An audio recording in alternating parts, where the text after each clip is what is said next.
pelaku adalah kelompok teroris pimpinan Ali Kalora. Pemirsa, tidak hanya di lembaga incaran pemerintahan, polisi. radikalisme juga tumbuh subur di dunia Tren pendidikan, intoleransi dan khususnya radikalisme di kampus. Indonesia cenderung meningkat dari waktu ke waktu. Jihad yang paling besar bagi kita warga negara Republik Indonesia adalah jihad melawan kemiskinan, jihad melawan terorisme, jihad melawan radikalisme. Radikalisme dan terorisme tidak boleh hidup di negara kesatuan Republik Indonesia.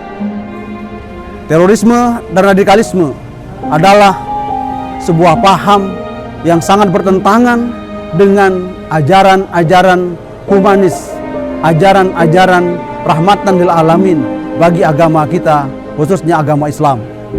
Ormas Islam, khususnya organisasi Nahdlatul Watan, sangat keras mengecam terhadap paham-paham terorisme dan radikalisme.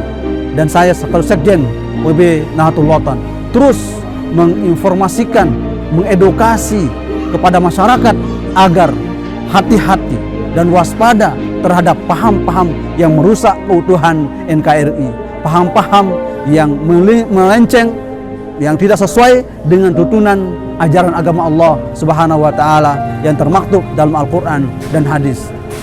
Negara kita pada saat ini menghadapi tantangan yang cukup serius dalam mengenai persoalan radikal terorisme.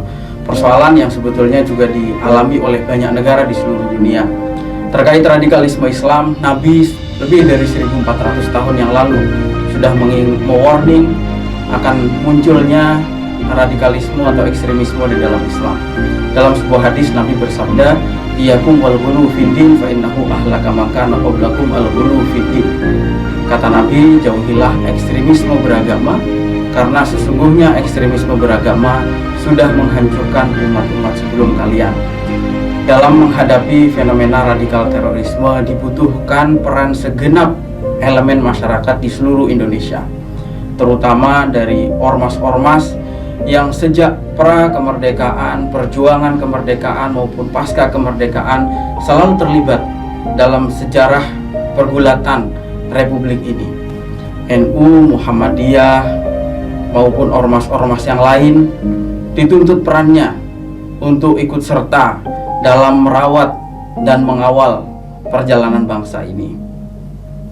Ormas sangat penting perannya dalam menanggulangi radikal terorisme, terutama kaitannya dengan sosialisasi terhadap masyarakat, menjelaskan ajaran-ajaran yang benar sesuai dengan visi Islam yang rahmatan lil alamin.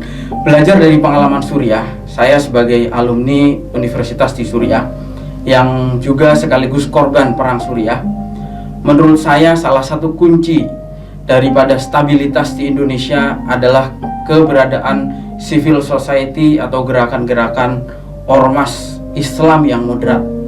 Peran ormas Islam sangatlah besar dalam kontribusinya dalam pembangunan bangsa ini.